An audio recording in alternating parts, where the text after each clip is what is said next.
Hey, salut toi derrière l'écran. J'espère que tu te portes bien, pas mal de mon côté. Merci de t'en soucier. Je vais la faire courte car j'ai beaucoup de sujets à aborder, et pas des simples.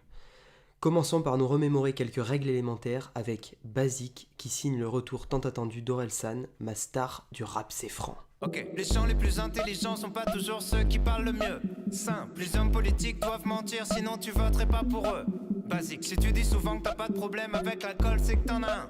Simple, faut pas faire un enfant avec les personnes que tu connais pas bien.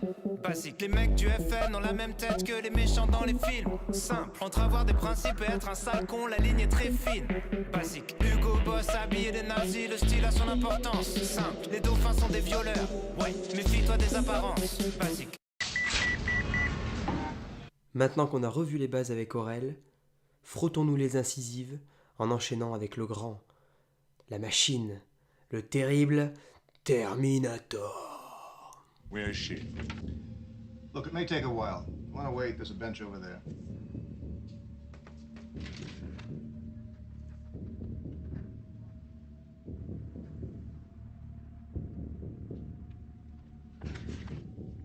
I'll be back.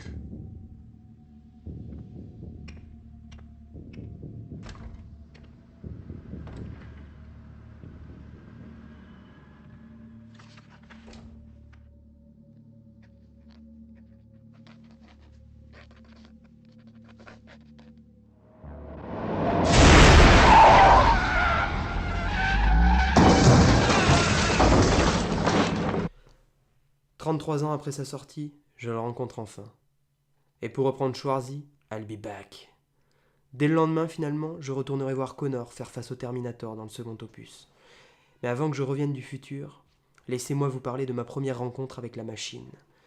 Plusieurs images me restent en tête suite au visionnage du premier film de la série. C'est difficile de n'en citer qu'une, voire impossible, mais je vais tenter. La scène où Sarah a appuyé sur le fameux bouton. Fin du film, rappelez-vous. La tension est à son comble, l'effroyable humanoïde a le bras à travers les barreaux, comme pour nous rappeler qu'il n'était et ne sera là que pour une seule et unique mission. Vous savez laquelle, bien évidemment. J'éviterai de l'acclamer haut et fort pour ne pas rompre la découverte aux irréductibles Gaulois n'ayant toujours pas vu le classique. Le mot est fort, oui, mais Cameron a fait fort en 84. Ouvrir les portes d'un tel long métrage plus de 30 ans après sa sortie en salle a une saveur toute particulière pour moi. La peur est toujours là dans ce type de situation, que l'œuvre ait mal passé l'épreuve du temps, que le public cible de l'époque soit complètement différent de moi, de nous même, en 2017. Et on pourrait encore trouver un tas de raisons d'appréhender cette rencontre. Pourtant, croyez-moi, rien à craindre avec Schwarzy. Bande-son spatialisée, imparable. Tout juste incroyable si l'on revient dans les années 80. J'ai encore, et pour un moment en tête, le tin-tin-tin-tin. C'est dire que ça fonctionne. Les jeux d'acteurs sont assez dingues également. Que ce soit le Terminator, Connor ou son sauveur, on y croit, à donf même. Garder le regard impassible pendant toutes ces prises, bravo Arnold. J'en aurais pas fait tant, ou pas si bien, ça c'est sûr. Enfin, l'histoire, teintée d'IA et de révolte robotisée, ne pourrait être plus d'actualité qu'elle ne l'est. En ce sens, voir ou revoir Terminator en 2017 est une priorité. Je vous invite d'ailleurs à jeter un œil sur les vidéos de Julien Chiez, qui a traité le sujet des IA et de leur potentielle future prise de pouvoir avec brio. Allez, je vous laisse, et on se dit à demain les amis. I'm back. J'ai fait vite, vous ne trouvez pas?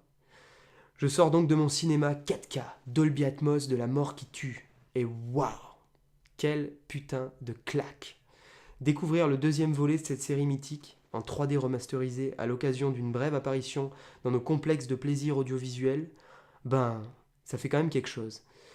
Et je ne peux imaginer la sensation des fans de la première heure. À proprement parler du film, il y aurait tant à dire. Je retiens les nombreuses scènes d'action épiques, époustouflantes, bien plus que le premier opus. Et oui, encore en 2017, sans aucune hésitation. Après Transformers et les autres, sans aucune hésitation, je vous dis, Terminator 2 a des scènes d'action anthologiques.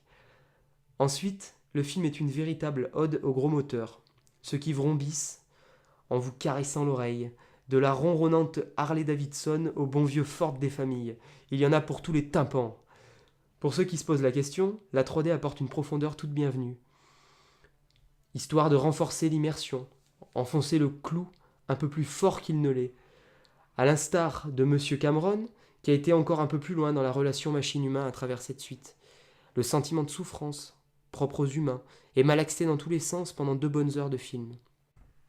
Arrivé au bout de cette aventure, je me suis dit que je ne verrais pas les autres films de la série, que la boucle était bouclée. Après tout, Cameron n'était plus aux commandes après ce 2e opus. Il y a bien une raison. Ce dernier a d'ailleurs qualifié les autres Terminator de mauvais rêves, il y a tout juste quelques jours de cela.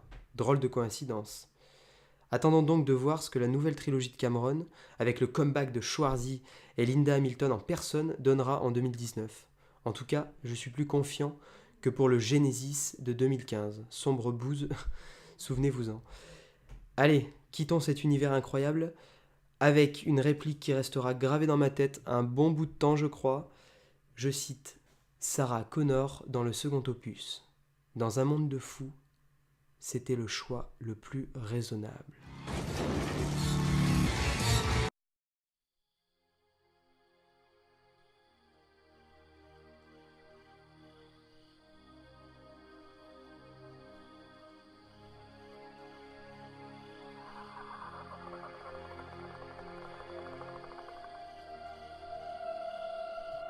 Gungo, c'est avant toute chose un dessin expressif, léché, peaufiné, peut-être même trop parfait pour être vrai.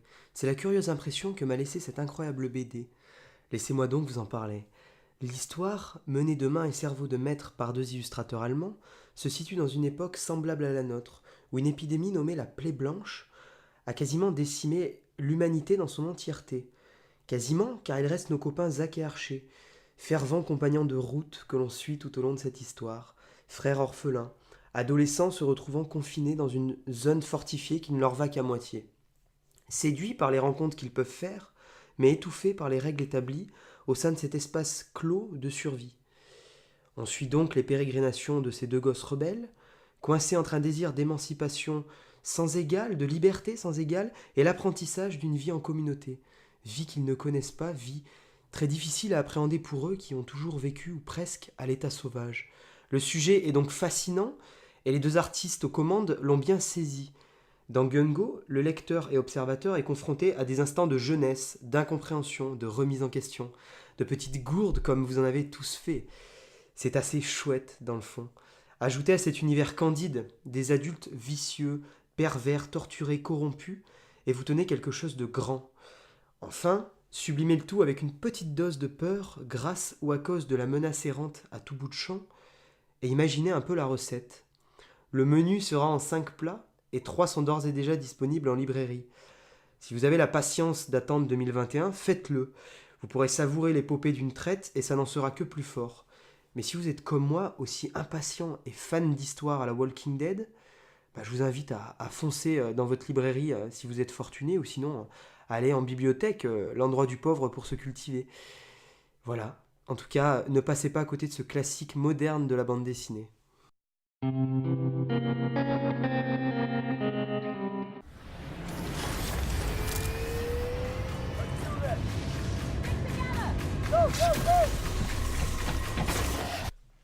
Je m'étais juré de ne pas l'aborder, d'à peine l'évoquer au détour d'un petit tweet. Mais mon côté défenseur des causes perdues m'a rattrapé, comme souvent.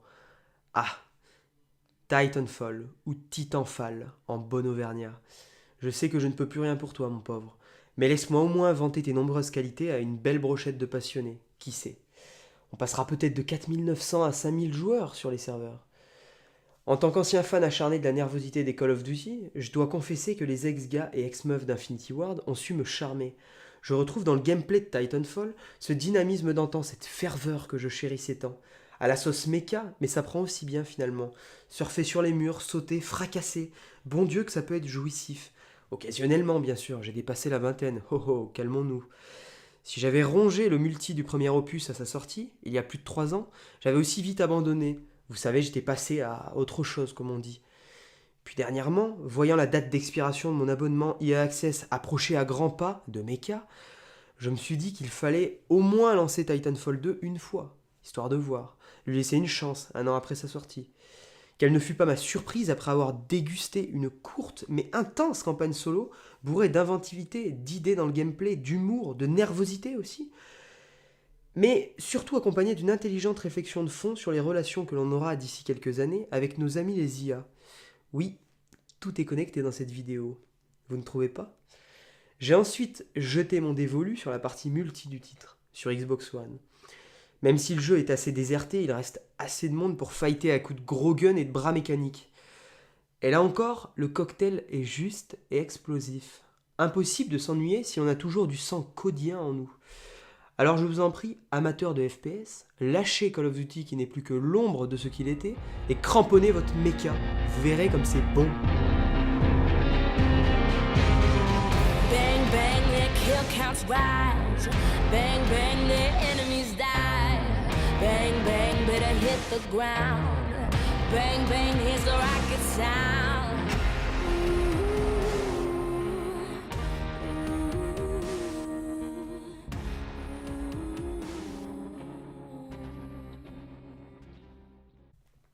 Mince, l'émission touche déjà à sa fin. J'espère qu'elle était aussi bonne qu'une partie à dos de mecha. Le ton était sans doute différent des 2 premiers épisodes, et tant mieux, je ne suis pas sur YouTube pour tomber dans une routine des plus ennuyantes. Je ne m'interdis donc rien, autant au niveau des thématiques en elles-mêmes que dans la manière de les aborder. Si cette vidéo et cet état d'esprit vous plaisent, n'hésitez pas à mettre un petit pouce bleu, les gentils vous savez. Et surtout, abonnez-vous à la chaîne pour ne rien rater. En attendant, je vous dis la phrase habituelle, vous commencez à la connaître j'imagine. Portez-vous bien et surtout, vivez d'amour et d'histoire les amis.